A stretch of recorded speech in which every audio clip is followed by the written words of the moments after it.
Feel the real fear with us. প্রিয় listeners, আসসালামু আলাইকুম। দেশ ও দেশের বাইরে যেখান থেকে আফনান দ্য হরর ওয়ার্ল্ডের আজকের হরর নাইট এপিসোডের সাথে যুক্ত হচ্ছেন বা পরবর্তীতে হবেন, সকলকে জানাচ্ছি শুভেচ্ছা ও ভালোবাসা। আশা করি সবাই ভালো আছেন, সুস্থ আছেন। প্রিয় লিসেনার্স, আজকের এপিসোডে আমরা দুইটি ঘটনা আপনাদের সামনে উপস্থাপন করব। আজকের এই এপিসোডের ঘটনাগুলো শোনার পর একটি বিষয়ে আপনারা ভিন্নভাবে চিন্তা করতে বাধ্য হবেন বলে আমার বিশ্বাস, কারণ বিষয়টি আসলেই অন্যরকম এবং জটিল। আর এই ব্যাপারটা আমাদের আশেপাশে প্রতিনিয়ত ঘটে চলছে এবং আমাদের মধ্যে এক ধরনের রহস্য জন্ম দিচ্ছে, আর এই রহস্যের কোনো কুল কিনারাও আমরা করতে পারি না। আসলে ব্যাপারটা কি? প্রায় সেম ধরনের দুটো ঘটনা আপনাদের সামনে নিয়ে হাজির হয়েছি। প্রথম ঘটনাটি যার কাছ থেকে আমরা পেয়েছি তাকে আপনারা সকলেই চেনেন, মাহানুর সামারার যেই ঘটনাটি আমরা পেয়েছিলাম যার কাছ থেকে, সেই সাংবাদিক এনামুল হক আবির ভাইয়ের কাছ থেকে ঘটনাটি আমরা পাই। আর পরবর্তী ঘটনাটি যার কাছ থেকে পাই তাকেও আপনারা অনেকেই চেনেন, তার অনেকগুলো ঘটনা আমরা ইতোমধ্যে আমাদের চ্যানেলে প্রচার করেছি। তার নাম ফয়সাল মাহমুদ ফাহিম ভাই। উনি ওমানে রয়েছেন আর ওনার বাড়ি হচ্ছে লক্ষ্মীপুরে। তো এই দুটি ঘটনার মধ্যে একটা যোগ সাজস রয়েছে রহস্যময়তার দিক থেকে। তবে একটি ঘটনার চূড়ান্ত ফয়সালা দেয়া গেলেও অন্যটি আজও রহস্যই রয়ে গেছে। এটি এক একজন এক এক রকমভাবে বলতে পারে, এই কারণে আমরা আসলে নির্দিষ্টভাবে কোনো কিছু বলতে পারবো না। মূল ঘটনাতে চলে যাব। আর যাওয়ার আগে সেই প্রচলিত কয়েকটি কথা বলতেই হয়। আমাদের এই ভিডিওর লাইক বাটনে প্রেস করতে কিন্তু ভুলবেন না। আর এই ভিডিওটার লিঙ্কটাও আপনারা শেয়ার করে দেবেন আপনাদের পার্সোনাল আইডি থেকে, এই অনুরোধ করছি। প্রিয় লিসেনার্স, আমার আরও একটি ইউটিউব চ্যানেল রয়েছে আফনান স্পি নামে, সেটার লিঙ্কও এই ভিডিও ডিসক্রিপশনের একদম উপরের দিকে দেওয়া রয়েছে। সেখানে গিয়ে আপনারা ক্লিক করলেই ওই চ্যানেলে ঢুকে যেতে পারবেন এবং সেখানে গিয়ে সাবস্ক্রাইব করতে পারবেন। প্রিয় লিসেনার্স, আপনারা যারা ঘটনা পাঠাতে চান তারা লিখে অথবা রেকর্ড করে যে কোনোভাবে ঘটনা পাঠাতে পারবেন afnanthehorrorworld@gmail.com এই ইমেল অ্যাড্রেস। ইমেল অ্যাড্রেসের স্পেলিংটা হচ্ছে AFNANTHEHORRORLD afnanthehorrorworld@gmail.com। স্পেলিংটাও ডিসক্রিপশনে দেওয়া রয়েছে, সেখানে গিয়ে স্পেলিংটা মিলিয়ে নিতে পারবেন। আর আমাদের ফেসবুক পরিবারের সদস্য হতে পারবেন। আর আমাদের ফেসবুক পরিবারের সদস্য হয়ে ফেসবুক পেজে আপনারা কমেন্ট করতে পারবেন এবং ফেসবুক গ্রুপে পোস্ট কমেন্ট দুটোই করতে পারবেন। আর এই দুটো লিঙ্কও এই ভিডিও ডেসক্রিপশনে দেওয়া রয়েছে। প্রিয় লিসেনার্স, কথা না বাড়িয়ে মূল ঘটনাতে চলে যাই।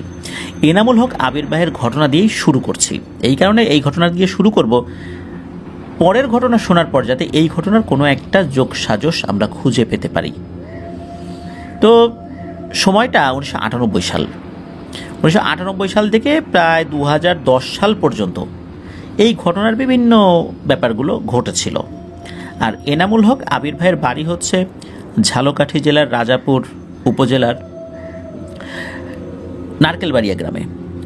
তো শুক্তাগড় হচ্ছে এটার ইউনিয়ন আর কি। তো ওখানে একটি স্কুল রয়েছে, মাদারতলা সরকারি প্রাথমিক বিদ্যালয়। তো মূলত এই ঘটনাটি ওই স্কুলের প্রাঙ্গণে একটি কৃষ্ণচূড়া গাছ ছিল, সেই গাছটিকে কেন্দ্র করে। কৃষ্ণচূড়া গাছটির বর্ণনা আবির ভাই যেভাবে দিয়েছেন সেটা হচ্ছে ওই গাছটি উনি নিজেও দেখেছেন, তখন উনি ওই স্কুলে ক্লাস 2তে পড়েন।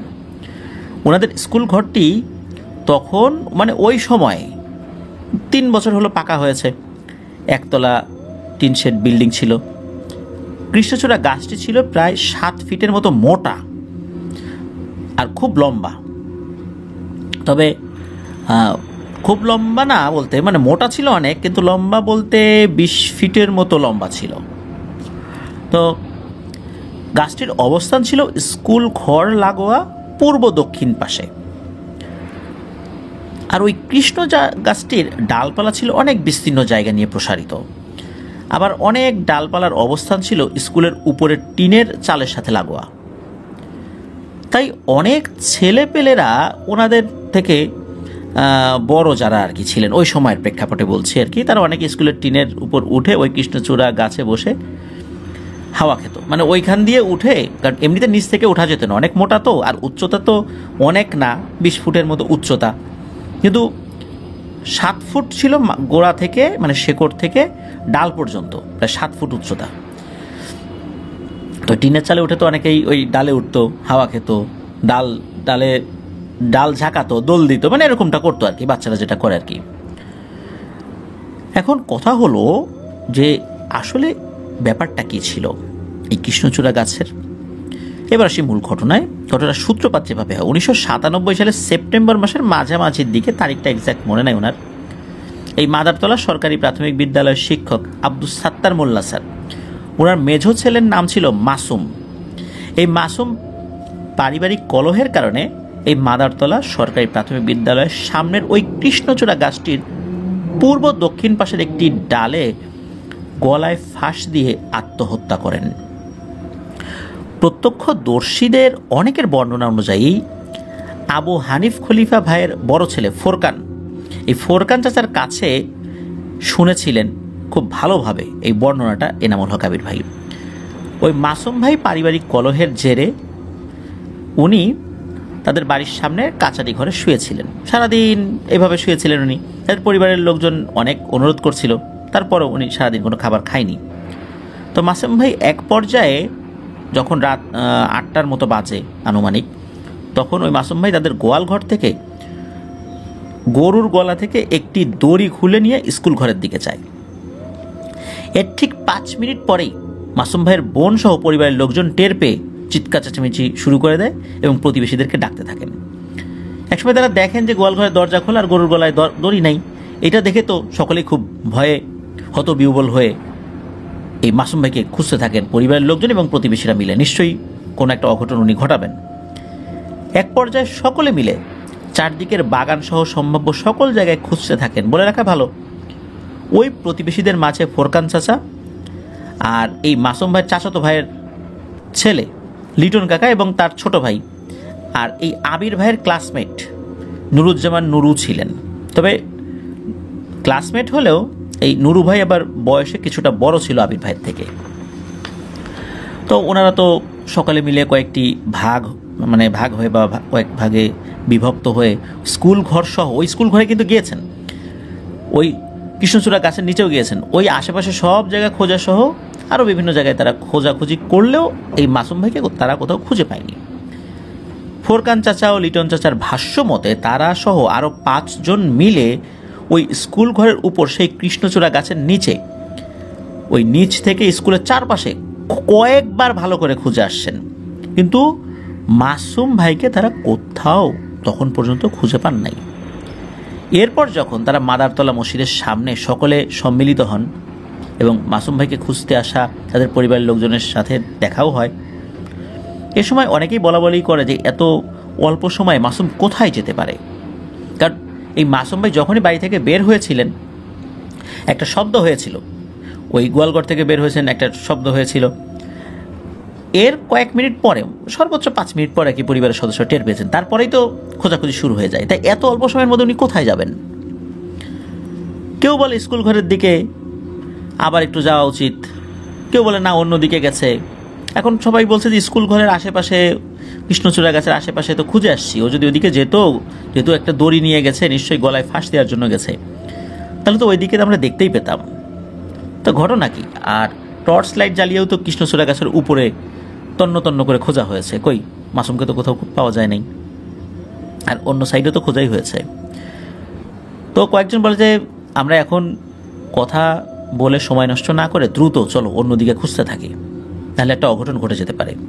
তো বলে রাখা ভালো, মাদারতলা মসজিদ থেকে স্কুল ঘরের ওই গাছটির দূরত্ব ছিল সর্বোচ্চ 50 গজ, সর্বোচ্চ, কমই হবে, 50 গজ হবে না, কমই হবে, কিন্তু বললাম সর্বোচ্চ আর কি 50 গজ। তো ওনারা যখন ওই স্থান ত্যাগ করে অন্যদিকে কেবল যাবেন, হঠাৎ করে ঝপাত করে টিনের উপর কৃষ্ণচূড়া গাছের ডাল বাড়ি খেয়ে বিকট এক শব্দ হয়। কারণ ওই কৃষ্ণচূড়া গাছের ডালটা কিন্তু ওই যে টিনের চালের সাথে কিছুটা লাগোয়া ছিল আর কি। তো ওই শব্দ পেয়ে সকলে ছুটে যায় ওই কৃষ্ণচূড়া গাছটির দিকে। টর্চ মেরে দেখে কৃষ্ণচূড়া গাছটির পূর্ব সাইডের ডালে প্রায় 20 ফুট উপরে এই মাসুম ভাই গলায় ফাঁস দিয়ে ঝুলে আছে। তখনও কিন্তু ওনার জান বের হয় নাই, তার হাত পা ছটফট করছিল এবং উনি ছোটার জন্য চেষ্টা করছিলেন। তো এমন দৃশ্য দেখে উপস্থিত সকলেই হতবিহ্বল হয়ে পড়ে যে এই মাত্র না একটু আগে এখান থেকে দেখে গেলাম, ওখানে তো মাসুম ছিল না, এখন কোত্থেকে আসলো? তখন এই মাসুম ভাই, চাচাতো ভাই নাসির ভাই এবং ফোরকান চাচা গাছে ওঠার চেষ্টা করেন। তো যেহেতু নিচ থেকে সরাসরি ওঠা যেত না, বারবার কিছু দূর উঠে আবার হাত পা ছুটে পড়ে যান। এমন সময় কেউ কেউ দড়ি কাটার জন্য দাও নিয়ে আসতে যান। আবার এই সময়ে লোকজনের চিৎকার চেঁচামেচি শুনে আশেপাশের লোকজন ছুটে আসেন ঘটনাস্থলে, মানে সকলের সামনে কিন্তু এই ঘটনাটা ঘটছে। একসময় ফোরকান চাচা, নাসির ভাই সহ আরও দুজন স্কুল ঘরে চাল বেয়ে উক্ত কৃষ্ণচূড়া গাছটি সেই ডালে উঠতে সক্ষম হন। তবে প্রায় 10 মিনিট পার হয়ে যায় ইতোমধ্যে।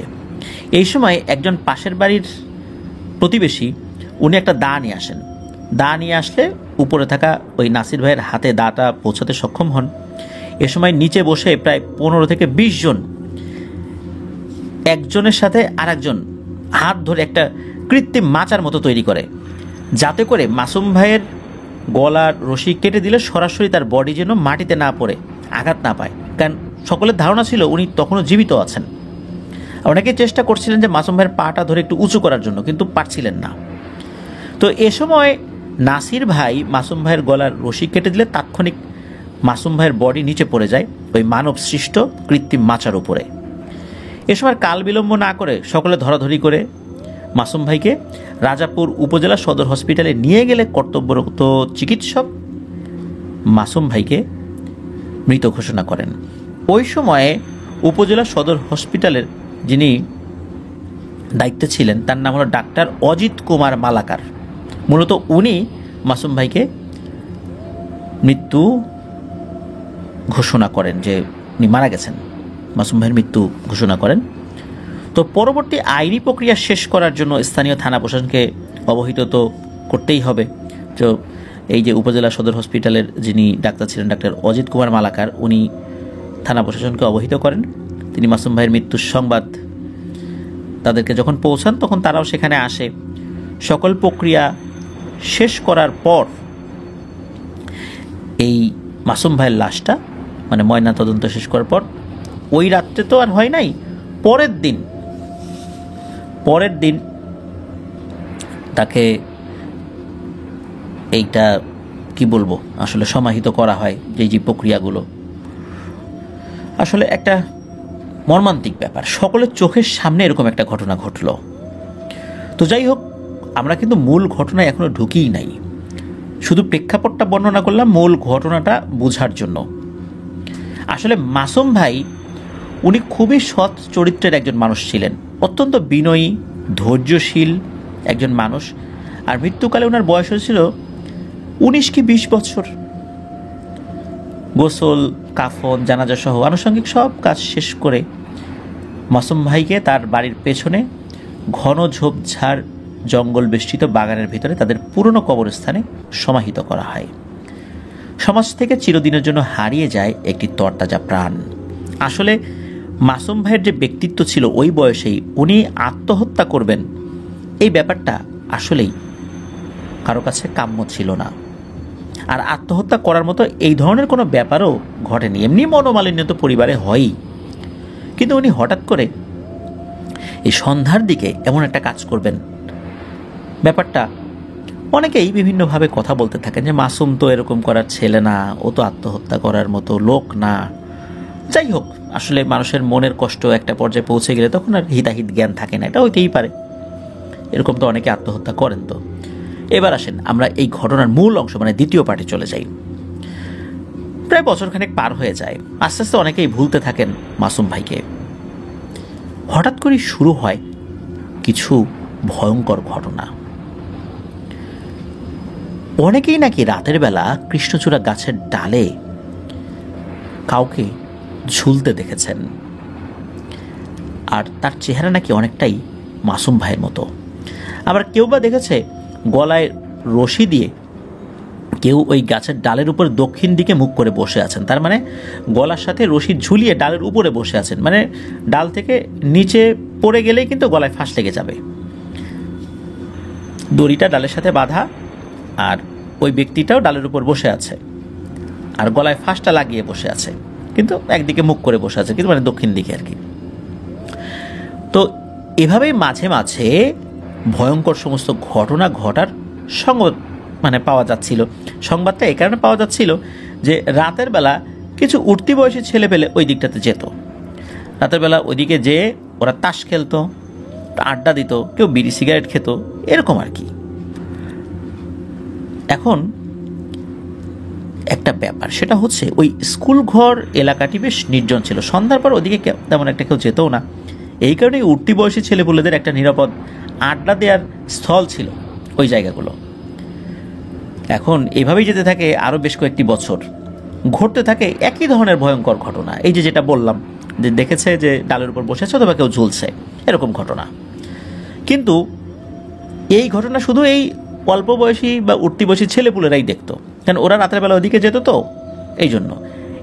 আর এই সমস্ত কারণে এলাকাবাসী বলেন যে এই দুষ্টু ছেলেপেলে ইচ্ছা করে এই গুজব ছড়াচ্ছে যাতে করে রাতের বেলা ওই দিকটাতে আমরা কেউ না যাই, আর ওরা ইচ্ছা মতো ওইখানে আড্ডাবাজি করতে পারে, নেশাপানি করতে পারে। তো ব্যাপারটা কিন্তু মানুষের মধ্যে একটা হাস্যরস হিসাবেই ছিল যে ওরা ইচ্ছাকৃতভাবে এই কথাগুলো বলছে, কেউ এগুলো বিশ্বাস করে নাই, শুধু যারা দেখেছে তারা ছাড়া। এবার আসি 2000 সালের ঘটনায়। 2000 সালে এই এনামুল হক আবির ভাই উনি কিন্তু মাদারতলা স্কুলের 5ম শ্রেণীতে লেখাপড়া করছেন। ওনার বন্ধু নুরুজ্জামান নুরু, আরেক বন্ধু আব্দুল জলিল সহ অনেকেই নাকি বলতো যে এইটা ওনারা দেখেছেন। তাই এক একজন এক এক রকমভাবে বলতো। তো ওনারা আসলে এগুলা শোনার পর, মানে বিশেষ করে অন্যরা শোনার পর আবার বলতো যারা ধুর এগুলো মিথ্যা কথা। তো এইভাবেই চলতে থাকে আরও কয়েক মাস। একদিন মানে ভাদ্র মাসে স্কুল ঘরের দক্ষিণ পাশের কোলা, মানে ধান চাষের জন্য যে নিচু জমি এগুলোকে কোলা বলে, ওই সময় কিন্তু পানিতে থই থই করছে ওই এলাকা। ওই সময় অনেকেই ওই কোলায় বিভিন্ন ধরনের জাল পেতে রাখতো মাছ ধরার জন্য। এরই মধ্যে একজন ব্যক্তি, তার নাম হলো বাদল কাকা। তো বাদল কাকা, ফোরকান কাকা, লিটন কাকা, তানজির নামে আরেকজন ছিল, তানজির ভাই সহ অনেকেই এই মাছ ধরার জন্য ওই দিকটাতে যেতেন। তো হয়েছে কি, এই ফোরকান কাকা আর বাদল কাকা তাদের পেটে রাখা জাল তুলতে যান ফজরের আজানের প্রায় 40 মিনিট আগে, আনুমানিক 40 মিনিট হবে আর কি। তো বাদল কাকা ওই কৃষ্ণচূড়া গাছটির ঠিক নিচের বেড়ে বাঁশের তৈরি চাই পেতে রাখত। ওই চাইতে চিংড়ি মাছ, বেলে মাছ সহ অনেক দেশি মাছ পাওয়া যেত তখন।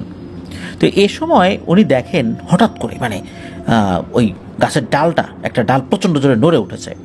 মনে হলো গাছের ডাল থেকে কে যেন ঝপাত করে লাফ দিল আর স্কুলের টিনের উপর পড়ল ওই জিনিসটা। আর পড়ে ওই জিনিসটাও ওই টিনের উপর যে পড়েছে একটা শব্দ হলো, ওই ডালগুলো মনে হলো টিনের চালের সাথে বাড়ি খেয়ে একটা শব্দ হলো।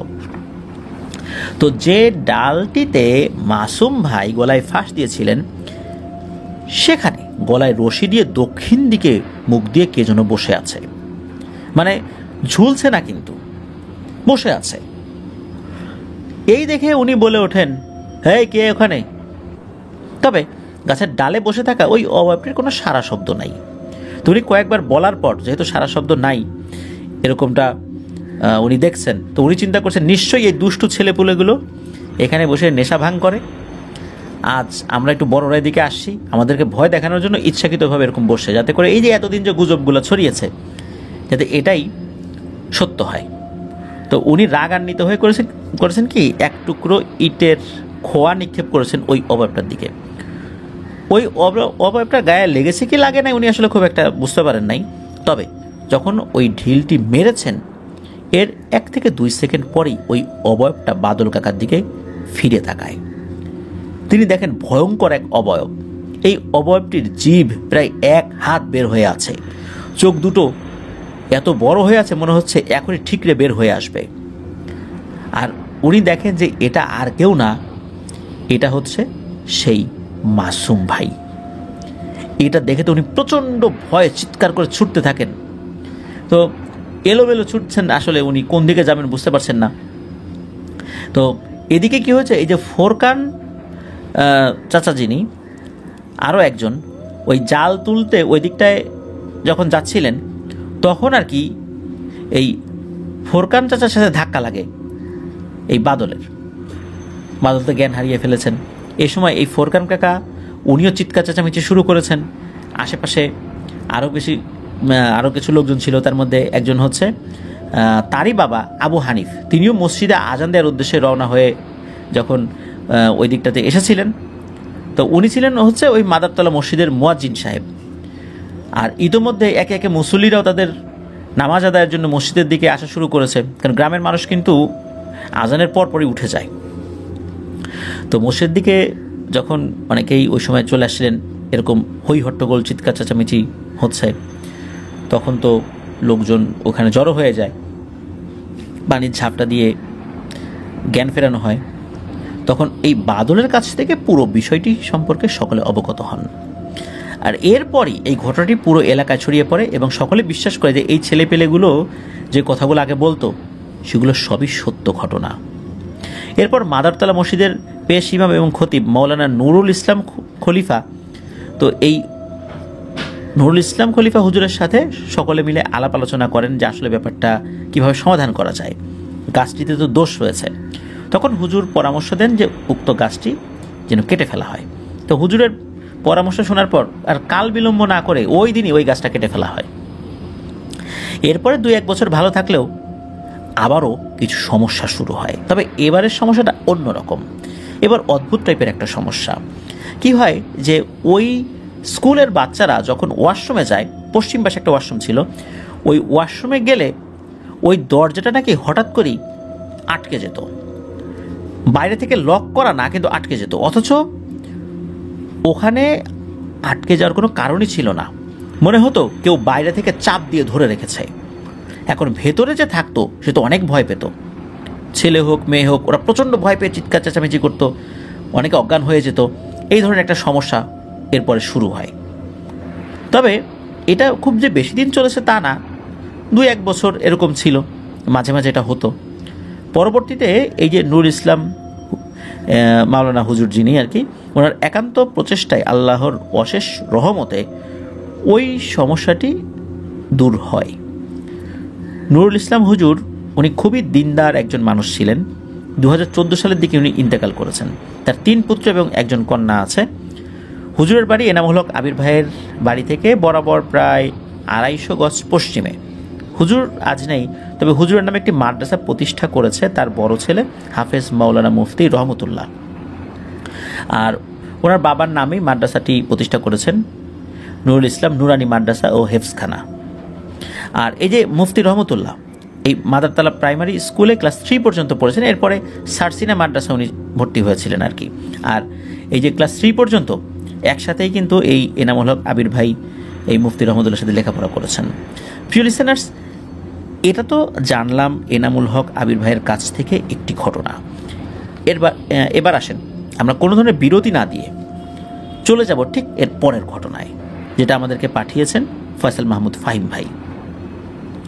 তো ওনার সম্পর্কে তো আমরা শুরুতেই বলেছি, আর এখন যে ঘটনাটি বলবো এটা একটা অজপাড়া গ্রামের ঘটনা। আর এই ঘটনাটি উনি যার কাছ থেকে শুনেছেন তার নাম হচ্ছে রফিক। ঘটনাটা 1995 সালে ঘটেছিল। তখন এই রফিক ভাইয়ের বয়স ছিল 11 কি 12 বছর। তাই এই ঘটনার সব কিছু ওনার স্পষ্টভাবে মনে আছে। আর ওনার পুরো পরিবার সহ আশেপাশের অনেকেই এই ঘটনার সাক্ষী। এই রফিক ভাইয়ের বাড়ি হচ্ছে লক্ষ্মীপুরের 22 মারা নামক স্থানের লাহারকান্দি গ্রামে। গ্রাম বলতে সেটা নাকি এখনও অজপাড়া গ্রাম। আর 1995 সালে তো কী অবস্থা ছিল বুঝতেই পারছেন। তো বলে রাখা ভালো, এই যে ফাহিম ভাইয়ের বাড়ি কিন্তু লক্ষ্মীপুরে, সেই হিসাবে বিদেশে গিয়ে তার সাথে একটা ভালো সম্পর্ক হয়েছিল। তো বয়সে এবং কাজে ওনার অনেক সিনিয়র এই রফিক ভাই। রফিক ভাইয়ের বয়স কিন্তু বর্তমানে প্রায় 42-43 বছর। তো একদিন কথায় কথায় ওনার ফ্যামিলির কথা জিজ্ঞেস করাতে ওই রফিক ভাই বললো যে ওনারা 2 বোন 2 ভাই, বোন 2 জন ওনার থেকে বড়, আর উনি 3 নম্বর, আর ওনার একজন ছোট ভাই আছে। তো বিস্তারিত বলার পর উনি বলেন যে ওনার যিনি এক বড় বোন আর কি, 2 জন তো ছিল, এর মধ্যে একজন আর কি, তাকে নাকি অদ্ভুতভাবে মেরে ফেলা হয়েছে। কিভাবে? চলুন সেই ঘটনাটি শুনি। ওনার ওই বোনের নাম ছিল সুমি। এই সুমি আপার বয়স ছিল ওই সময় 1995 সালে 25 বছরের মতো। তো যখন ঘটনাটা ঘটে ওনার সাথে, ওনার বিয়ে হয়েছিল ওনাদেরই বাড়ির পাশের এক ছেলের সাথে। তো বিয়ে হবার 2-1 বছর মোটামুটি ভালোই যাচ্ছিল সুমি আপার দিনকাল। এরপর থেকে সুমি আপার শাশুড়ির সাথে সুমি আপার আসলে বিভিন্ন বিষয়ে ঝগড়াঝাটি, বিভিন্ন ঝামেলা লেগেই থাকতো। সাধারণত গ্রামে বা শহরেও আমরা দেখি যে শাশুড়ির সাথে বেটার বউয়ের এরকম সমস্যা হতেই থাকে। তো এরকম ঝগড়া ঝামেলা দিনকে দিন আসলে বাড়তেই থাকে। সুমি আপার সাথে ওনার শাশুড়ি একদমই বনিবনা হতো না। আসলে সুমি আপার শাশুড়ি প্রতিটা পদে পদে ওনার দোষ খুঁজে বেড়াতেন। ভালো কিছু করলেও দোষ বের করতেন, আর খারাপ কিছু ধরতে পারলে তার কোনো কথাই নেই। মানে এমন একটা অবস্থা ছিল, সবসময় সুমি আপার পিছনে লেগেই থাকতো তার শাশুড়ি। তো এক পর্যায়ে একদিন হয় কি, এরকম কথায় কথায় মারামারি লেগে যায় শাশুড়ির সাথে সুমি আপার। তো ওনার শাশুড়ি কি করেছে, এই যে ট্যাটা বা বর্ষা, মাছ ধরার জন্য যে ট্যাটা থাকে, ওইটা সুমি আপার দিকে ছুঁড়ে মেরেছে। তবে জিনিসটা সুমি আপার পিঠে লেগেছে, পিঠে ঢুকে পড়েছিল বেশ খানিকটা। তবে আল্লাহর অশেষ রহমতে ওনার বড় ধরনের কোনো ক্ষতি হয় নাই, উনি বেঁচে গিয়েছিলেন। প্রাথমিক ট্রিটমেন্ট ওনার দেওয়া হয়েছিল, তারপরে কিছু ওষুধ পানি খেয়েছিলেন, এই আর কি। তো এই ঘটনার পর এই যে রফিক ভাইয়ের যেটা বাড়ি আর কি, বা সুমি আপার মায়ের বাড়ি বা বাবার বাড়ি আমরা যেটাই বলি, সুমি আপা তার শ্বশুরবাড়ি থেকে ওইখানে চলে আসেন। এরপরে কিন্তু সুমি আপা ওনার শ্বশুরবাড়িতে আর যান না। বলে রাখা ভালো, সুমি আপার হাজব্যান্ড ছিলেন ওই সময় প্রবাসী, যার কারণে শাশুড়ি যে এত বিরক্ত করছেন, এত অত্যাচার করছেন ওনার সাথে, এটা তো আসলে তার ওনার হাজব্যান্ডের দেখার সুযোগও হতো না। আর ছেলের অনুপস্থিতিতে এই সুমি আপার শাশুড়ি সুমি আপার উপর এই ধরনের নির্যাতনগুলো করার খুব ভালোই সুযোগ পেতেন। আর 1995 সালের প্রেক্ষাপটে তখন তো এরকম মোবাইল ফোন ছিল না, আর এই কারণে ওই সময় যোগাযোগ ব্যবস্থা তো বলতে যেটা ছিল সেটা অনেক দিন পর পর চিঠি পাঠাতো। ওই চিঠি, যার ফলশ্রুতিতে কি হয়েছে না হয়েছে এগুলো তো আসলে বিস্তারিতভাবে বলার সুযোগও ছিল না। এই কারণে এই ব্যাপারগুলো আসলে উনি ওনার হাজব্যান্ডকে ওইভাবে বলতে পারতেন না। ওনার হাজব্যান্ড মনে করতেন বাড়ির সবাই তো ভালোই আছে, আর চিঠিতে খুব খারাপ কিছু লিখতেনও না। প্রবাস জীবনে এমনিতেই অনেক কষ্টে থাকেন, সময় সুযোগ হয় না, অনেক পরিশ্রম, তারপর যদি পরিবারের এই ধরনের সমস্যার কথাগুলো যদি বলেন তাহলে তো উনি চিন্তাগ্রস্ত হবেন। এই জন্য সুমি আপা এই বিষয়গুলো বলতেন না, বলতেন যে সবাই ভালো আছি আমরা। আর এই সুযোগটাই নিতেন ওনার শাশুড়ি, এই সুযোগটা নিয়েই সুমি আপার উপর নির্যাতন করতেন। কারণ তার ছেলে চিন্তা করছে যে তার মা তো ভালোই, তার মা তো আসলে তার বেটার বউর সাথে খারাপ আচরণ করেন না। তো যাই হোক, এর প্রেক্ষাপটে তো এই ঘটনা ঘটলো। সুমি আপা তো তার বাড়িতে এখন আছেন, শ্বশুরবাড়িতে যান না, উনি আছেন বাড়িতেই, তার বাবার বাড়িতে। দিনকাল ভালোই যাচ্ছিল। তো সুমি আপাদের একটা জায়গা ছিল, ওনাদের ঘর থেকে পায়ে হেঁটে 10 মিনিট সময় লাগে ওখানে যেতে। তো সেই জায়গা যেখানে অবস্থিত সেটার নাম হচ্ছে মঙ্গলবাড়ি। ওনাদের সেই জায়গাটি মূলত মাটি দিয়ে উঁচু করে ভরাট করা ছিল, চারদিকে বিভিন্ন ফলমূলের গাছ ছিল, আর জায়গাটার মাঝখানে একটা পুকুর খনন করা ছিল, যেটাতে ওনারা মাছ চাষ করতেন বিক্রির জন্য না, নিজেরা খাওয়ার জন্য। আর সেই জায়গার ঠিক পাশেই একটা শ্মশান ছিল, আর চারপাশে শুধু ধান ক্ষেত আর ধান ক্ষেত। তো সুমি আপা সেই জায়গায় গিয়েছিলেন দেখার জন্য যে তাদের গাছগুলার কি অবস্থা, আর পুকুরে বড়শি দিয়ে একটু মাছ ধরবেন এই জন্য। তো উনি সেখানে গিয়ে তাদের ওই জায়গায় যখন ঢুকেছেন, ওখানে বেশ কিছু গাছ ছিল, তার মধ্যে পেয়ারা গাছও ছিল। তো ওই একটা পেয়ারা গাছ, একটা বড় পেয়ারা দেখলেন। তো উনি চিন্তা করলেন যে মাছ ধরা শেষ করার পর পেয়ারাটা নিয়ে উনি বাড়ি যাবেন। তো উনি পুকুরে গিয়েছেন মাছ ধরতে। কিছুক্ষণ মাছ ধরার পর দুপুর হবার সাথে সাথে উনি বাসায় চলে আসেন কিছু মাছ নিয়ে, কিছু মাছ পেয়েছিলেন আর কি। তো বলে রাখা ভালো, সেই জায়গার আশেপাশে কোনো বাড়িঘর নাই, চারপাশে শুধু ধান ক্ষেত আর ধান ক্ষেত দেখা যায়, আর কিছু চোখে পড়ে না। দিনের বেলা মানুষ দেখা যায় ওই নিজ নিজ ক্ষেতে যারা কাজ করতে আসে আর কি তাদেরকে, কিন্তু সন্ধ্যার পর ওখানে কেউই আসে না, আর আসার কথাও না। তো সুমি আপা মাছ নিয়ে বাসায় চলে আসেন ঠিকঠাকভাবেই। তো ওই দিনই মাগরিবের আজান দিবে দিবে এমন একটা অবস্থায় ওনাদের ঘরের সামনে আর একটা পেয়ারা গাছ ছিল, ওই পেয়ারা গাছ থেকে একটা পাকা পেয়ারা ধপাস করে ওনার সামনে পড়ে। তো ওই পেয়ারাটা পড়া দেখে ওনার মনে পড়ে যায়, আরে দুপুরবেলা যে মাছ ধরতে গেছিলাম ওখানে পেয়ারা গাছের একটা পেয়ারা ছিল, ওটা তো আনা হলো না। তো উনি মনে মনে ভাবতে লাগলেন যে ইসরে, এখন যদি পেয়ারাটা না আনতে যাই রাতের বেলা নিশ্চিত বাদুড়ে খেয়ে ফেলবে। কারণ ওই গাছের পেয়ারা অনেক মিষ্টি, বাদুর নিশ্চিত খাবে এটা। তো উনি চিন্তা ভাবনা করতে লাগলেন এখন কি ওখানে যাব কি যাব না। তো এই চিন্তা করতে করতে সিদ্ধান্ত নিলেন যে যাই, এক দৌড়ে গিয়ে নিয়ে আসি, অল্প কয়েক মিনিটের সময় লাগবে। তো ওই চিন্তা করে উনি ওই দিকটাতে গেলেন। তো উনি যেদিকে যাচ্ছিলেন সেটা ছিল সন্ধ্যাবেলা, মানে যেহেতু মাগরিবের আজান তখন দিবে দিবে ভাব। তো উনি যখন যাচ্ছিলেন তখন ওনাদেরই বাড়ির পাশের একজন বৃদ্ধা মহিলা এই সুমি আপাকে দেখেছিলেন যে উনি ওই বাগানের দিকে যাচ্ছে। তো উনি ভাবলেন হয়তো বা কোনো একটা কাজেই যাচ্ছে। এদিকে মাগরিবের নামাজ শেষ হয়ে গেল, চারদিকে অন্ধকার নেমে এসেছে, সুমি আপা আর আসে না। এদিক সেদিক খোঁজা হচ্ছে, না সুমি আপাকে পাওয়া যায় না। তখন এই যে ভদ্র মহিলা ওনার কানে যখন এসেছে যে সুমি আপাকে খুঁজে পাওয়া যাচ্ছে না, তখন উনি তো বললেন যে আরে আমি তো সুমিকে দেখছি যে ওই দিকে মাগরিবের আজানের সময় ওই বাগানের দিকে যাচ্ছে। এরপর কয়েকজন মিলে এই যে রফিক ভাই, যার বড় বোন এই সুমি আপা, সেই রফিক ভাই সহ সেখানে খুঁজতে যান। 10 মিনিট খোঁজার পর, আনুমানিক 10-15 মিনিট আর কি, তো এরকম একটা সময় খোঁজার পর সুমি আপাকে তারা খুঁজে পেলেন একটা তাল গাছের নিচে অজ্ঞান অবস্থায়। ওইখান থেকে সুমি আপাকে নিয়ে আসা হয় বাড়িতে। তার ঠিক পরের দিন, ওই দিন আর তার জ্ঞানই ফেরে নাই, তার ঠিক পরের দিন সুমি আপার জ্ঞান ফেরে। তো জ্ঞান ফেরার পর ওনাকে জিজ্ঞেস করা হয় যে উনি মাগরিবের সময় কেন ওই জায়গায় গিয়েছেন।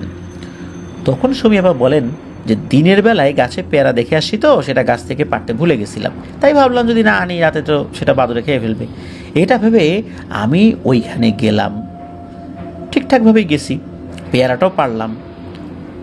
পেয়ারাটা নিয়ে ঠিক যখন আসতে যাব তখনই পাশে থাকা তাল গাছ থেকে একটা তাল পড়ার শব্দ পেলাম। আমি ভাবলাম মনে হয় তাল পড়েছে, যাই একটু দেখে আসি, একসাথে দুইটা জিনিস পাওয়া যাবে, পেয়ারাও পাবো আবার তালও পাবো। তো এই ভেবে আমি তাল গাছের নিচে গিয়ে দেখি যে না, নিচে কোনো তাল নাই। তারপরও আশেপাশে একটু খুঁজলাম, সেখানেও তাল পেলাম না। তখন ফেরত আসতে যাব, ওই সময় কে যেন এক ধাক্কা দিয়ে আমাকে ফেলে দিল, এবং ফেলে দিয়েছে তারপরে আমাকে চেপে ধরে বলছে বলি হবার জন্য প্রস্তুত হ, তোর সময় ঘনিয়ে এসেছে। তো এইটাই শুধু উনি শুনেছিলেন, এটাই বললেন আর কি সবাইকে ওনার ভাষায়। এরপর নাকি ওনার কিছু মনে নাই, চোখ খুলে দেখেন যে ওনার এই অবস্থা, উনি তো বাড়িতে। তো ওনার মুখ থেকে এই কথা শোনার পর পরিবারের সদস্যরা কিছুটা ভয় পেলেও অতটা গুরুত্ব দেয় নাই, যেহেতু গ্রামের মানুষ, এই সমস্ত টুকটাক ঘটনা তো ঘটেই। আর সন্ধ্যার সময় মহিলা মানুষ ওখানে গেছেন কেন, এটাও সবাইকে বকাঝোকা করছে যে তুই ওখানে গেছিলি কেন, পেয়ারা বড় না জীবন বড়।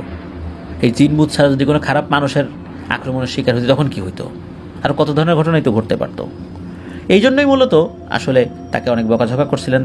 তারপরেও যেহেতু একটা প্যারানর্মাল ঘটনা ঘটেছে, ওনারা তেমন কিছু মনে না করে সাধারণ কিছু ট্রিটমেন্ট করেন, মসজিদের হুজুরের কাছ থেকে পানি পড়া তেল পড়া নিয়ে আসেন। ঘটনা মূলত এখান থেকেই শুরু। এরপর 2 দিন আর তেমন কিছু হয় নাই, সুমি আপাও ঠিকঠাকভাবে 2 দিন পার করে দিলেন। ঠিক 3 দিন পার হয়ে রাত যখন হলো, রাতের খাবার খেয়ে সুমি আপা যখন ঘুমিয়েছেন, তখন সুমি আপা একটা স্বপ্ন দেখলেন। স্বপ্নটা এমন যে কেউ ওনার পা ধরে টানতে টানতে ওনাকে একটা জঙ্গলের দিকে নিয়ে যাচ্ছে আর বলছে আজ তোকে বলি দেব। এই স্বপ্ন দেখে ওনার ঘুম ভেঙে যায়, উনি ঘুম থেকে উঠে যান আর ভাবতে থাকেন কি স্বপ্ন দেখলাম এটা। পরের দিন সকালবেলা ওনার মায়ের সাথে স্বপ্নটা শেয়ার করেন। ওনার মা তেমন একটা পাত্তা দেন না।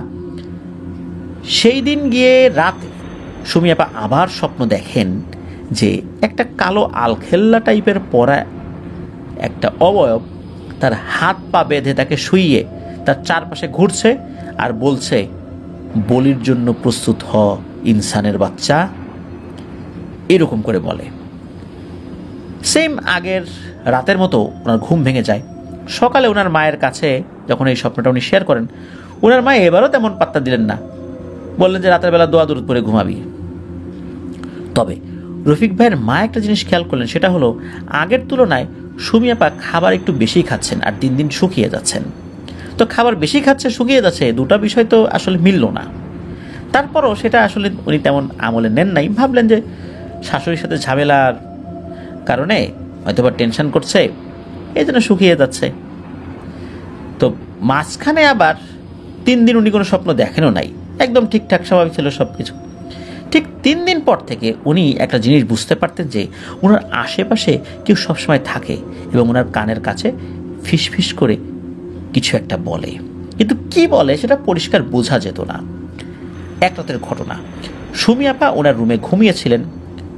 মধ্যরাতে ওনার মায়ের ঘুম ভাঙে কিছু অদ্ভুত শব্দে। শব্দগুলো এমন ছিল মনে হচ্ছে কেউ কারো গায়ের মধ্যে ফু দিচ্ছে আর ফিসফিস করে কিছু একটা পড়ছে। উনি আস্তে আস্তে উঠে শব্দটার উৎস খোঁজার চেষ্টা করেন। খুঁজতে খুঁজতে উনি বুঝতে পারলেন যে শব্দটা সুমি আপার রুম থেকেই আসছে। উনি পাটখড়ির বেড়ার ফাঁকা দিয়ে চোখ লাগিয়ে দেখেন যে সুমি আপার রুম পুরোটাই আলোকিত, আর সুমি আপা চৌকিতে শুয়ে আছেন। ওনার পাশে একটা কাফনের মতো কাপড় দিয়ে মোড়ানো কিছু একটা। সুমি আপা মুখ হা করে আছেন। হা করে আছেন বললে ভুল হবে, ওই জিনিসটা তার মুখের 2 চোয়ালে চাপ দিয়ে মুখটা হা করিয়েছে এবং মুখের ভেতরে কিছু একটা ঢুকিয়ে দিচ্ছে আর ফু দিচ্ছে এবং ফিসফিস করে কিছু একটা পড়ছে। ওনার মা বাইরে থেকেই চিৎকার দিয়ে ভিতরে ঢুকে যান, ওই মানে সুমি আপা রুমে ঢুকে গিয়েছেন। কিন্তু সেখানে ঢোকার পর উনি যেই না ঢুকেছেন ওই আলো আর উনি দেখতে পান না, অনেকটা অন্ধকার হয়ে গেছে। সুমি আপার ঘরের মধ্যে একটা হারিকেনের আলো একটু একটু করে জ্বলছিল। সাধারণত গ্রামে সবাই যখন ঘুমিয়ে যায় তখন হারিকেনের আলোটা একদম কমিয়ে দিয়ে সকালে ঘুমিয়ে যান আর কি। তো হারিকেনের আলোটা যখন উনি বাড়িয়েছেন, বাড়ানোর পর উনি দেখতে পান যে সুমি আপার বিছানার পাশে কিছু কাঁচা মাংস পড়ে আছে, কিন্তু এগুলো যে আসলে কিসের মাংস এটা উনি বুঝতে পারছিলেন না। এদিকে ওনার চিৎকার, ইতোমধ্যে বাড়ির অন্যরাও ঘুম থেকে উঠে পড়েছে, সুমি আপার কাছে আসে, এসে একই দৃশ্য দেখে এরকম মাংসগুলো পড়ে আছে। সুমি আপা তো চোখ খুলে তাকিয়েছেন, উনি তো কিছুই বুঝতে পারছেন না, কিছুই মনে নাই ওনার এই ব্যাপারে। ওনার মা বিস্তারিত সকলকে বলেন যে উনি আসলে কী দেখেছেন। যেহেতু ওনার মা এতদিন এই বিষয়টাতে গুরুত্বই দেন নাই, এইবার যেহেতু নিজের চোখে দেখেছেন, এরপর শুরু হয় গুরুত্ব দেয়া। আর ওই মাংসটা ওনারা ফেলে দেন, আসলে ওইটা কী ছিল ওনারা বুঝতে পারেন নাই। তো যাই হোক, এই গুরুত্ব দেওয়ার পরেই সিদ্ধান্ত নেওয়া হয় যে সকালেই ভালো কোনো কবিরাজ বা কোনো হুজুরের কাছে সুমি আপাকে নিয়ে যাওয়া হবে। সুমি আপা কিন্তু দিন দিন শুকিয়ে যাচ্ছিলেন, একদম কঙ্কালের মতো হয়ে গিয়েছিলেন মাত্র অল্প কয়েকদিনের ব্যবধানে। পরদিন সকালবেলা ওনাকে নিয়ে যাওয়া হয় ওনাদের বাড়ি থেকে বেশ দূরের একটা গ্রামের একজন হুজুরের কাছে। উনি কবিরাজ হুজুর যেটাই বলি না কেন, উনি খুব ভালো রুকিয়া করতেন আর কি, হুজুর টাইপের লোক ছিলেন আর কি। আশেপাশে সবার মুখে ওনার অনেক সুনাম ছিল। ওনার কাছে নাকি অনেক জিনও ছিল, এটা সবাই জানতো। তো ওনার কাছে নেয়ার পর উনি সুমি আপাকে দেখে খুবই অবাক হলেন এবং বললেন যে একটা মানুষ এতটা শুকিয়ে গিয়ে কিভাবে বেঁচে আছে। পরিবারের সদস্যরা তাল গাছের নিচ থেকে যে ঘটনাটা, এখান থেকে শুরু করে নিয়ে এই যে আগের রাত পর্যন্ত যত ঘটনা ঘটেছে সব কিছু এই হুজুরকে খুলে বলেন। তো সেই হুজুর সুমি আপাকে দেখেন, দেখার পরে উনি আসলে তেমন কিছু বুঝতে পারেন নাই। তখন হুজুর বলেন যে আমি তো আসলে এটা বুঝতে পারছি না, তোমাদের বাড়িতে যেতে হবে, বাড়িতে না যাওয়া ছাড়া এই বিষয়ে আসলে চূড়ান্তভাবে কিছু বলা যাচ্ছে না। পরের দিন ঠিকই সেই হুজুর ওনার কথা অনুযায়ী উনি মাগরিবের নামাজের পর এই রফিক ভাইদের বাড়িতে আসেন, মানে সুমি আপাদের বাড়িতে আসেন। তো রফিক ভাই নিজে গিয়ে রাস্তা থেকে ওনাকে নিয়ে এসেছিলেন, এগিয়ে গিয়ে আর কি। তো হুজুর এসে ওনার মতো উনি চেষ্টা করছেন, কিছু একটা বোঝার চেষ্টা করেন আসলে কিসের জন্য সব হচ্ছে, কিন্তু উনি আসলে কিছুই বুঝতে পারেন না। সেদিনের মতো হুজুর চলে যান আর বলেন যে কাল আবার আসব, আপনার একটা শুকনো নারকেল প্রস্তুত করে রাখবেন। হুজুর চলে যাওয়ার পর সেই রাতে সুমি আপার চিৎকারে সকলের ঘুম ভেঙে যায়। ঘুম ভেঙে সবাই উঠে যায়। উঠে সুমি আপার রুমে গিয়ে দেখে যে সুমি আপা রুমে নাই। সবাই তো বাইরে আসে, বাইরে আসার পর বুঝতে পারে যে একটা চিৎকার আসছে ওনাদের ঘরের পেছন দিক থেকে। সবাই ওই দিকটাতে ছুটে যান। সবাই ওই দিকটাতে গিয়ে দেখেন যে ওনাদের ঘরের পেছনে থাকা কাঁঠাল গাছের মধ্যে একটা দড়ি ঝুলানো, আর কোনো একটা কালো অবয়ব, যার চেহারা ভালো বোঝা যাচ্ছে না, এই অবয়বটা সুমি আপার চুল ধরে টেনে হিঁচড়ে ওই গাছে উঠিয়ে ফাঁসিতে ঝুলানোর চেষ্টা করছে। কিন্তু অবাক করা ব্যাপার হলো এতগুলো মানুষ এই কাঁঠাল গাছের কাছে এসেছে, এরপরও ওই অবয়বটা কিন্তু সুমি আপাকে ছেড়ে চলে যাচ্ছিল না। মনে হচ্ছে সবার সামনেই সুমি আপাকে ফাঁসিতে ঝুলাবে। লোকজন তো চিৎকার চেঁচামেচি শুরু করেছে। এরপরে ওই জিনিসটা ভ্যানিশ হয়ে যায়। ওনাদের সবার চোখের সামনেই কিন্তু এই ঘটনা ঘটেছে। ওখান থেকে তো সুমি আপাকে ধরাধরি করে নিয়ে আসা হয়। এমন ভয়ঙ্কর দৃশ্য দেখে কি আসলে কারো চোখে ঘুম হতে পারে? ওই রাত্রে কারো চোখেই ঘুম ছিল না। সবাই বুঝতে পারলো খুবই খারাপ কিছু একটা হতে যাচ্ছে তাদের পরিবারে। পরের দিন সন্ধ্যায় সেই হুজুর আসেন, সাথে কিছু জিনিস নিয়ে আসেন। হুজুরকে গত রাত্রের ঘটনাটাও সব কিছু বলা হয়। তো হুজুর বলেন, আসলে আমিও বুঝতে পারছি না ঘটনাটা কি। এমনকি আমার সাথে থাকা 7 জন জিনকে দিয়েও আমি কোনো ধরনের সংবাদ পাই নাই। তারা শুধু এতটুকু বলেছে যে আরেকটু সময় লাগবে তাদের। তারপর মূলত উনি চিন্তা করলেন যে কাজটা খুব জটিল। তো এগুলো আর কি হুজুর বলেন।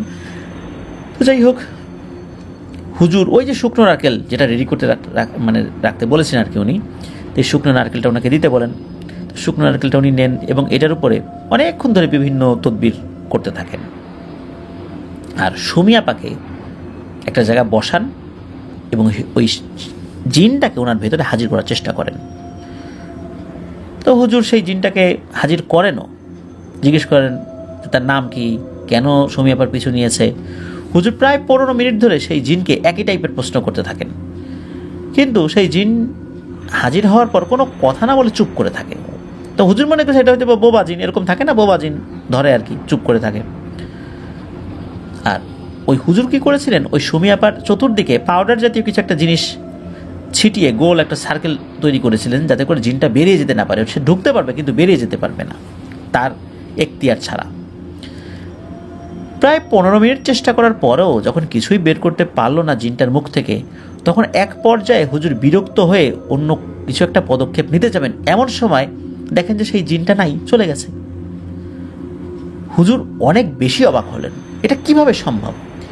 যতক্ষণ পর্যন্ত উনি ওই গোল সার্কেল বন্ধ করা থেকে না খুলবেন, যেটা বন্ধ করে রেখেছেন ওটা না খুলবেন, ততক্ষণ তো ওই জিনটা বের হতে পারার কথা না।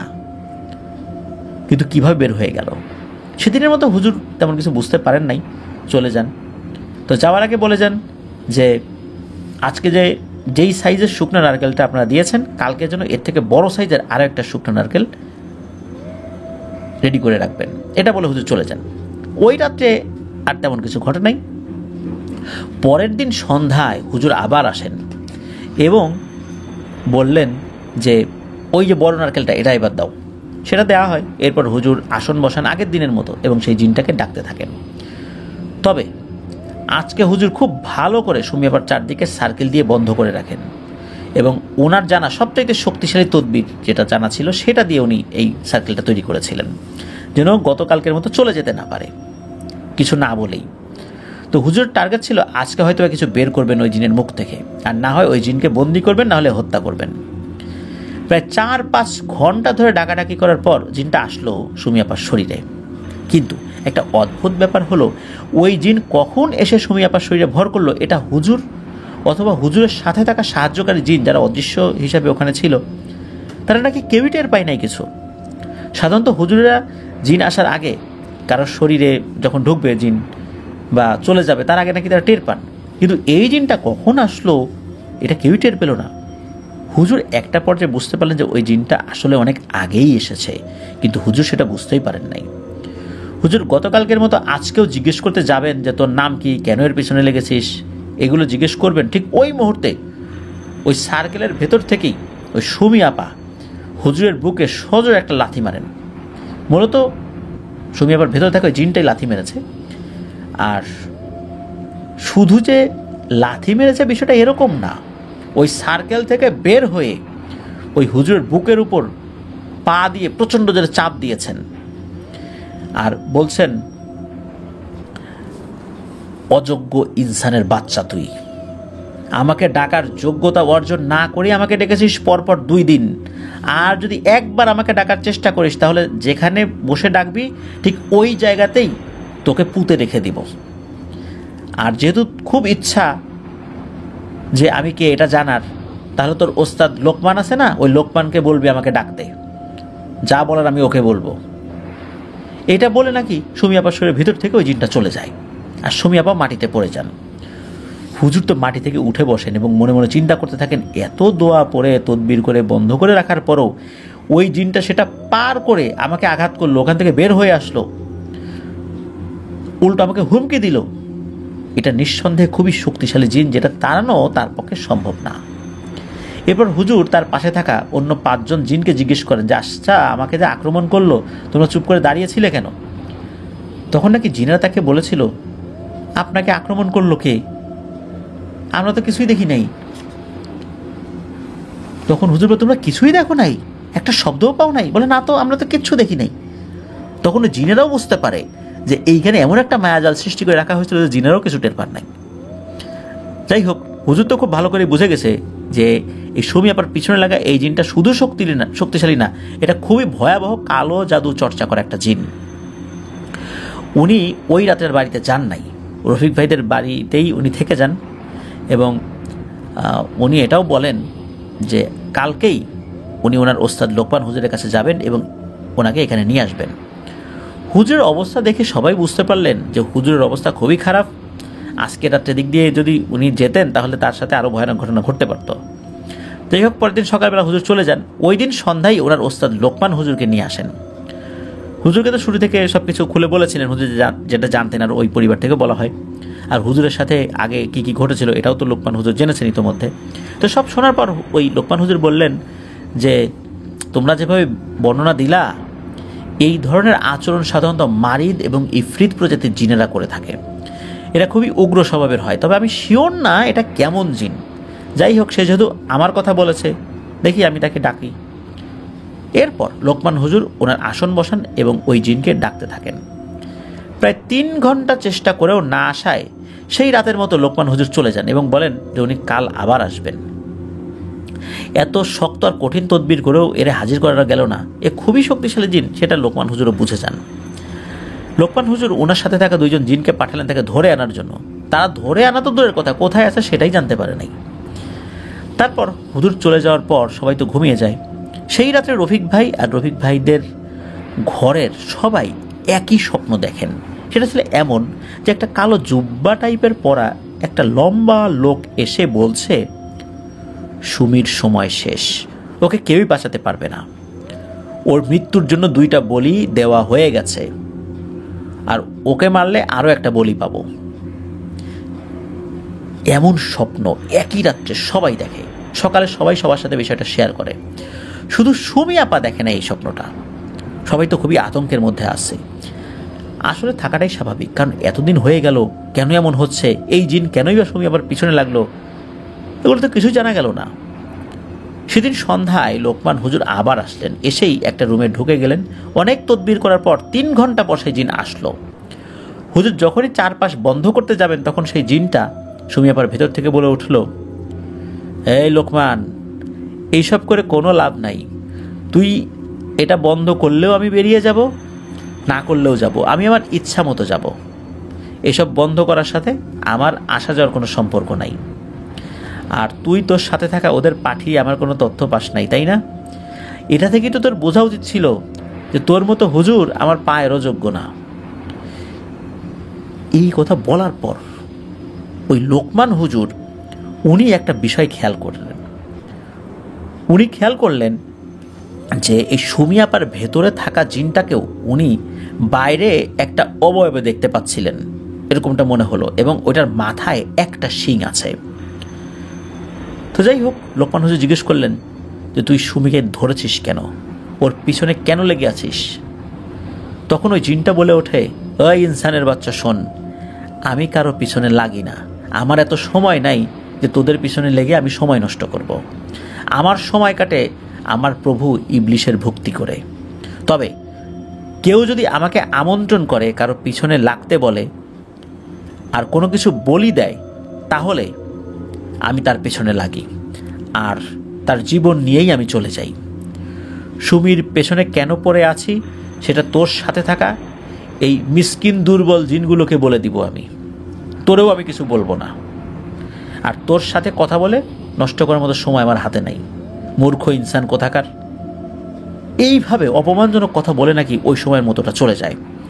আসলেই হুজুর খেয়াল করলেন যে উনি গোল সার্কেল দিয়েছিল না, কিন্তু কোনো লাভ হয় নাই, ওই জিনিসটা ঠিকই তার মতো করে চলে গেছে।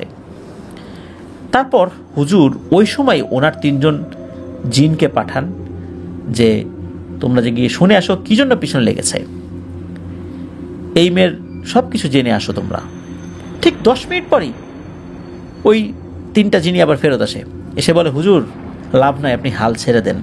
আপনি এতক্ষণ যার সাথে কথা বলেছেন এটা হচ্ছে ইফরিত জাতির একটা জিন, আপনি তো জানেনই এদের ব্যাপারে, এবং এরা খুবই ভয়ানক কালো জাদু জানে, যার জন্য একে আটকে রাখা বা এর আশেপাশে অনেক কিছু থাকলেও এদের উপরে কোনো কিছু আসলে কাজ করা যায় না, বা কাজ করাটা অত্যন্ত কঠিন হয়। আর এরা নিজেরা যতক্ষণ না পর্যন্ত দেখা দেয় ততক্ষণ পর্যন্ত অনেক জিনেরাও তাদেরকে সহজে দেখতে পারে না। জিনদের উপরও এদের একটা বিস্তর প্রভাব রয়েছে, আর মানুষের কথা বাদই দিলাম। আর মূলত সুমির উপর কালো জাদু করেছে সুমিরই শাশুড়ি, আর এই জাদুটাকে বলা হয় মরণবাণ। এই মরণবাণে যদি একবার কারোর নাম দেয়া হয়ে যায় এর একটাই সমাধান, হয় তার মৃত্যু, নতুবা এই মরণবাণ বাস্তবায়ন করার জন্য যে জিনকে পাঠানো হয়েছে সেই জিনের মৃত্যু। তা না হলে এর কোনো সমাধান নাই, কোনোভাবেই সমাধান হবে না। যদি জিনকে মারা যায় কোনোভাবে তাহলেই বন্ধ হবে, আর না হলে যাকে বান মেরেছে তার জীবন নিয়েই যাবে। আর এই যে ইফরিত জিন, একে মূলত নিয়ে আসা হয়েছে ভারতের এক প্রদেশ থেকে একজন তান্ত্রিকের মাধ্যমে। এই ইফরিত জিনটা ভারতের একটা প্রদেশে থাকে, সে শয়তানের উপাসনা করে। আর ইতোমধ্যে এই জিনকে আনতে ওই তান্ত্রিকের মাধ্যম দিয়ে সুমির শাশুড়ি দুটা বাচ্চার, মানুষের বাচ্চার বলি দিয়েছে। আর দুটাই সুমির শাশুড়ির 2 মেয়ের 2 বাচ্চা, যারা দুনিয়াতে আসার আগেই বলি হয়েছে। আর সবচেয়ে ভয়ানক ব্যাপার হলো যে এই যে সুমির শাশুড়ির 2 মেয়ে, এই 2 মেয়ের ইচ্ছাতে এটা হয়েছে। কারণ ওই 2 মেয়ের গর্ভে যখন সন্তান এসেছে তখন গর্ভে থাকা অবস্থায় ওই 2 জনকে বলি দেওয়া হয়েছে। ওই পেটের ভিতর থেকেই ওই 2টা সন্তান হারিয়ে যায়, তাদের আর ভূমিষ্ঠ হওয়ার সুযোগ হয় নাই, আর তারা ইচ্ছা করে এটা করেছে। এরপর সুমিকে যখন এই জিনটা মারবে, এরপর তারা আরও 2টা গরু বলি দেবে এই জিনকে উদ্দেশ্য করে ওই তান্ত্রিকের মাধ্যমে। সুমির আর সময় বেশি নাই, আর আমাদেরকে ভুলেও ওই জিনের কাছে আর পাঠাবেন না। ও আমাদেরকে সতর্ক করে দিয়েছে, এরপর যদি আমাদেরকে পাঠানো হয় তাহলে আমাদেরকে ওরা হত্যা করবে। এ সমস্ত কথা শোনার পর হুজুর আসলে খুবই বিচলিত হন, আর রফিক ভাইয়ের পরিবারকেও সব কিছু বলেন। রফিক ভাইয়ের পরিবার এই বিষয়টা শোনার পর কান্না করতে থাকেন, আর বললেন যে কোনো কিছুর বিনিময়ে তারা সুমিকে বাঁচাতে চায়। ওই জিনকে আরেকবার হাজির করে সমাধান চাইতে বলেন। হুজুর কিছুটা ভয় নিয়েই বললেন যে আচ্ছা দেখবো চেষ্টা করে কাল কি করা যায়, এখন আর ডাকবো না, ডাকলে হয়তো বা রেগে গিয়ে কিছু একটা করে বসবে। এই বলে হুজুর ওই সময়ের মতো চলে যান। সবাই তো সুমি আবার কথা চিন্তা করে কান্নাকাটি করতে থাকেন। পরের দিন রাত্রেবেলা আবার হুজুর ওই জিনকে ডাকেন। এবার কিন্তু ডাকার সাথে সাথে সেই জিন হাজির হয়। হুজুর বললেন যে কিসের বিনিময়ে ছেড়ে দেবে সুমি আপাকে। সেই ইফরিত জিনটা বলল, তুই কি আমাকে মিসকিন মনে করিস যে আমি কিছু জিনিস নিয়ে ছেড়ে দিব? তোরা কিছু দিবি আর আমি এটা মেনে নিয়ে ছেড়ে দিলাম? আমার এগুলোর কোনো কিছুরই অভাব নাই, আর এই সমস্যার সমাধানও নাই। সমস্যার সমাধান একটাই, সুমির মৃত্যু। কারণ ওর শাশুড়ি ওকে মারার জন্য আমার প্রভু ইবলিশকে খুশি করেছে, তাই জানের বদলে জান দিলেও কোনো লাভ হবে না। সুমিকে আমি মেরে ফেলবই, আর সেটা খুব দ্রুতই করব। ভাবছি আস্তে আস্তে মারবো, কিন্তু তোরা আমাকে বারবার ডেকে বিরক্ত করেছিস। ওকে দ্রুত না মারলে তোরা আবারও বারবার ডেকে আমাকে একইভাবে বিরক্ত করতে থাকবি। আর যদি কখনো আমাকে ডাকিস তাহলে সেটাই তোর জীবনের শেষ দিন হবে রে হুজুর। এই বলেই নাকি ওই জিনটা হাওয়া হয়ে যায়। হুজুর বুঝতে পারলেন আসলেই কোনো লাভ হবে না, এক আল্লাহ ছাড়া এটা কেউ সমাধান করতে পারে না বা পারবেও না। ওনারা যতই চেষ্টাই করুক না কেন কোনো লাভ হবে না। এমন জিনের খপ্পরে পড়েছে, এর সাথে অতিরিক্ত যদি একটু তর্ক করতে যাবে তাহলে নিজের জিনের জীবনের একটা রিস্ক রয়েছে। তো হুজুর সবাইকে বলে দেন যে আসলে আমরা কিছুই করতে পারলাম না, আমাদেরকে ক্ষমা করে দিয়েন। আমরা হাল ছেড়ে দিলাম, আল্লাহকে ডাকেন। তো রফিক ভাই বলেন যে ওনাদের পুরো পরিবার তখন কান্নায় ডুবে আছে। এই ঘটনার 5 দিন পর ওনাদের ঘরের পেছনে থাকা সেই কাঁঠাল গাছের সাথে ওনার বোন সুমির ফাঁসিতে ঝুলিয়ে রাখা লাশ ওনারা দেখতে পান। যেই বোন ঠিকমতো উঠে বসতে পারতো না, সে নিজের ইচ্ছায় ফাঁসি দেবে, এটা কেউ বিশ্বাসই করবে না। এর সাথেই শেষ হয়ে যায় রফিক ভাইয়ের বোন সুমির জীবনের অধ্যায়। ওনারা ভেবেছেন পুলিশের কাছে মামলা করবেন, কিন্তু আসলে কার বিরুদ্ধে মামলা করবেন? ওনার শাশুড়ির বিরুদ্ধে। এটা কি প্রমাণ করা যাবে? কোনো প্রমাণ নাই তো, এই জন্য কিছুই করতে পারেন নাই। প্রিয় লিসেনার্স, একটা ব্যাপার খেয়াল করেন, সেটা হচ্ছে যে এই যে মাসুম ভাই, আমাদের প্রথম যে ঘটনাটা, এটা এনামুল হক আবির ভাই দিয়েছিলেন। মাসুম ভাই মারা গেলেন, উনি সন্ধ্যার দিকে হঠাৎ করে কি মনে করে দড়ি নিয়ে চলে গেলেন। ওই জায়গায় তাকে খুঁজেও পাওয়া গেল না। অনেকক্ষণ পর হঠাৎ করে সে ডাল থেকে ঝুলে পড়েছে। তার মতো লোক আত্মহত্যা করার কথা না।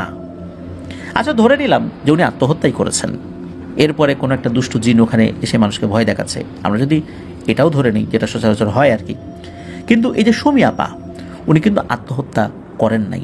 সকলের সামনে ওই অভাবটা তাকে টেনে হিচড়ে ওই কাঁঠাল গাছে ফাঁসি দেওয়ার জন্য নিয়ে যাচ্ছিল, এটা সকলেই দেখেছিলেন, এই ভয়ঙ্কর দৃশ্য। আর এরপরে তো কি হলো সেটা তো বুঝতেই পারছেন, ওই ইফরিত জিনটাই তাকে গলায় ফাঁস দিয়ে ঝুলিয়ে দিয়েছে। ডিয়ার লিসেনার্স, এরকম অসংখ্য আত্মহত্যার ঘটনা কিন্তু আমাদের আসে, কিন্তু তার মধ্যে হতে পারে না এমন কিছু আত্মহত্যা তারা আসলে আত্মহত্যা করেইনি, তাদেরকে এইভাবে হত্যা করা হয়েছে। একটা বারের জন্য মানে চিন্তা করবেন কি প্রিয় লিসেনার্স, যে কতটুকু খারাপ হলে নিজের 2 মেয়ের পেটে থাকা অনাগত সন্তানকে বলি দিয়েছে, এবং সেই 2 মেয়েও রাজি হয়েছে এটাতে। 3 জন মিলে সুমি আপাকে এইভাবে হত্যা করেছে কোনো এক তান্ত্রিকের কাছে গিয়ে ব্ল্যাক ম্যাজিক করিয়ে। প্রিয় লিসেনার্স, আসলে আমরা ব্ল্যাক ম্যাজিক বলছি, কিন্তু আসলে এই ঘটনাটা ব্ল্যাক ম্যাজিক না। তাহলে আপনারা বলতে পারেন এটা আসলে কি? মূলত এই ঘটনা বা এই টাইপের ম্যাজিকগুলোকে বলা হয় হচ্ছে লাল জাদু বা রেড ম্যাজিক। রেড ম্যাজিক কি, এটা নিয়ে আমরা অন্য একদিন আলোচনা করব। তবে এতটুকু বলতে পারি, বোঝানোর সুবিধার্থে আমরা ব্ল্যাক ম্যাজিক বলছি। তবে সব ব্ল্যাক ম্যাজিক না, এর মধ্যে লাল জাদু বা রেড ম্যাজিক রয়েছে। মূলত সুমি আপার উপরে এই রেড ম্যাজিকটা করা হয়েছিল। রেড ম্যাজিক নিয়ে পরবর্তীতে আমরা আরও বিস্তারিত কথা বলবো ইনশাল্লাহ। সুমি আপা এবং মাসুম ভাইয়ের ব্যাপারটা রহস্যময়, এই বিষয়ে কোনো কথা বলাটা উচিত হবে না। তবে সুমি আপা, ওনাকে যে হত্যাকাণ্ড, ওনার উপর উনি যে হত্যাকাণ্ডের শিকার, এটা তো নিয়ে কোনো সন্দেহ আমাদের নাই। আল্লাহ তাআলা ওনার ভুল ত্রুটি ক্ষমা করুন, ওনার সকল ভুল ত্রুটি ক্ষমা করে আল্লাহ জান্নাতুল ফেরদৌসের মেহমান হিসাবে কবুল করে নিন। প্রিয় লিসেনার্স, আমি বলেছিলাম শুরুতে যে আজকের ঘটনা শোনার পর আপনারা এই বিষয়টা নিয়ে নতুনভাবে চিন্তাভাবনা করার সুযোগ পাবেন। আপনারা এরকম অনেক ঘটনা দেখবেন, শুনবেন যে আসলে আত্মহত্যা করার মতো কোনো ঘটনা না ঘটলেও হঠাৎ করে কেন সে এটা করলো, এটা কেউ বুঝতে পারে না, কেউ না, এটা রহস্যই রয়ে যায় কেন সে আত্মহত্যা করলো। প্রিয় লিসেনার্স, আমাদের আশেপাশে অনেকেই এই ধরনের হত্যাকাণ্ডের শিকার হচ্ছে। ব্ল্যাক ম্যাজিক, রেড ম্যাজিক, এই ধরনের সমস্যার কারণে কোনো জিন যদি কারো পিছে লেগে যায় যে তাকে দিয়ে আত্মহত্যা করাবে, তাহলে বিভিন্নভাবে প্ররোচনা দিয়ে কিন্তু আত্মহত্যা করিয়ে ফেলে। এরকম অনেক নামাজি ব্যক্তিদেরকেও আমরা দেখেছি তারা আত্মহত্যা করেছে।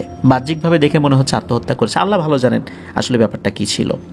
আল্লাহ আমাদেরকে হেফাজত করুন। প্রিয় লিসেনার্স, আজকের এপিসোড এ পর্যন্তই ছিল। জানি না আপনাদের কেমন লেগেছে, তবে দুটো ঘটনাই খুবই মর্মস্পর্শী এবং দুঃখজনক ছিল। আল্লাহ আমাদেরকে হেফাজত করুন। প্রিয় লিসেনার্স, যারা ধৈর্য ধরে ঘটনা দুটি শুনলেন, সকলকে শুভেচ্ছা জানাচ্ছি। আপনারা বেশি বেশি করে ঘটনা পাঠাবেন এই কামনা করছি। বেশি বেশি ঘটনা পাঠালে আপনাদেরকে দীর্ঘ সময় ধরে ভৌতিক আনন্দ দিতে সক্ষম হব ইনশাল্লাহ। আর আপনারা যদি ঘটনা না পাঠান, আমরা ঘটনা বানিয়ে বানিয়ে আপনাদেরকে শোনাতে যাব না। আফনান দ্য হরর ওয়ার্ল্ডের পথ চলা শেষ হয়ে যাবে।